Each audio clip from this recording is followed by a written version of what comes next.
bahwa harta yang dizakatkan itu sebetulnya tidak berkurang. Dia akan tumbuh dan berkembang. Orang yang mengeluarkan hartanya, zakatnya, sebetulnya tidak akan berkurang. Pada hakikatnya harta itu akan berkembang. Dan itu janji dari Rasulullah SAW. Allah Subhanahu wa taala sendiri mengatakan man jaa bil hasanati falahu 'asyru amsalihha. Itu minimal. Ya.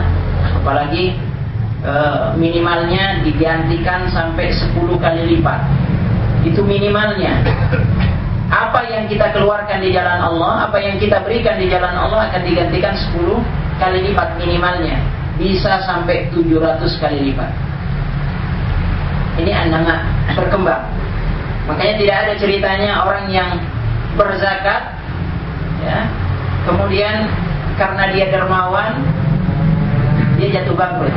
Tidak ada. Selama dia memang mempergunakan harta itu tepat seperti yang dianjurkan oleh Islam. Ya. Rasul sallallahu alaihi wasallam mengatakan, "Ma naqasa malun min shadaqah." Tidak akan berkurang harta itu dari sedekah, tidak. Ya, harta yang disedekahkan itu akan bertambah dan bertambah. Bahkan intazil ar-rizqa bisadaqah. Pancing itu turunnya rezeki dengan banyak bersedekah. Jadi tambah kita banyak bersedekah, insyaallah tambah memancing datangnya rezeki dari Allah Subhanahu wa taala. Nah, ini isyarat semacam ini bisa kita dapatkan dari makna secara bahasa dari zakat itu sendiri. Bahwa zakat itu makna bahasanya diantaranya yang pertama adalah an-nama, berkembang. Makanya kenapa disebut az-zakah. Kemudian yang kedua, makna dari zakat itu adalah al-barakah. Az-zakah bermakna al-barakah. Ada keberkahan yang diberikan oleh Allah Subhanahu wa taala kepada orang yang berzakat. Dan keberkahan ini maknanya luas. Ketika seseorang memiliki harta dan harta itu membuat dirinya tenang, itu adalah keberkahan yang diberikan oleh Allah Subhanahu wa taala. Ada orang punya banyak harta, kaya dia, tapi tidak tenang dengan hartanya, berarti dicabut keberkahannya oleh Allah Subhanahu wa taala.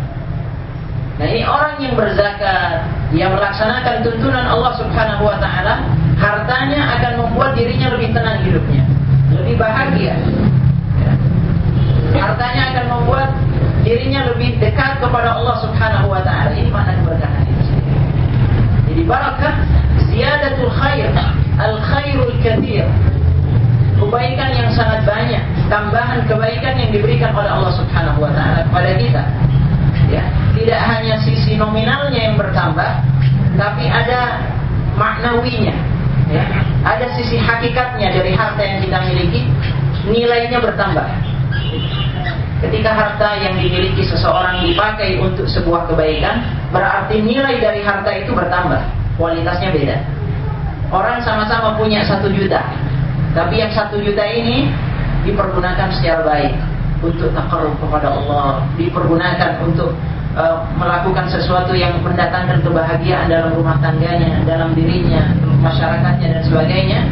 Beda dengan orang yang punya 1 juta, tapi dia tidak bisa memakai secara benar, tidak mendatangkan kebahagiaan dan sebagainya. Ini al-barakah. Makanya orang yang berzakat di jalan Allah Subhanahu wa taala, benar dia, insyaallah dia akan mendapatkan keberkahan. Ini makna yang kedua dari az-zakah.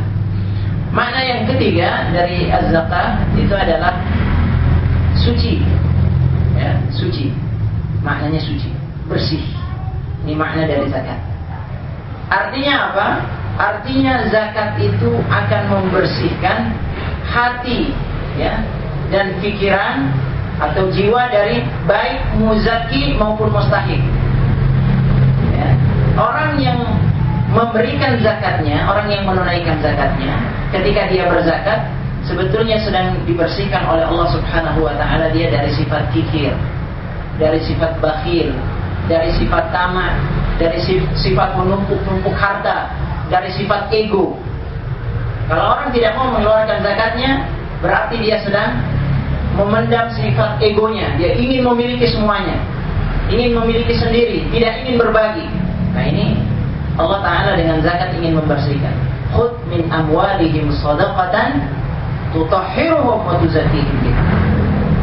Zakat itu bisa membersihkan jiwa orang yang berzakat, karena kita dilatih untuk dermawan, kita dilatih untuk berbagi, kita dilatih untuk merasakan penderitaan orang. Zakat itu membersihkan hati kita dari hal-hal yang buruk. Ini zakat. Nah, sebaliknya tidak hanya orang yang menderma, orang yang berzakat yang dibersihkan hatinya dan jiwanya, tetapi juga dia akan membersihkan jiwa mustahik, orang-orang yang mendapatkan itu.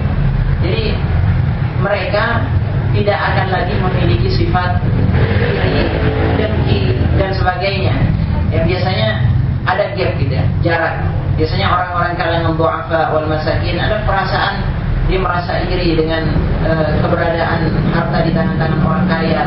Apalagi kalau orang yang kaya itu pelit, bakhil kepada dia punya kedengkian dan sebagainya. Ada ghil dalam kalbunya.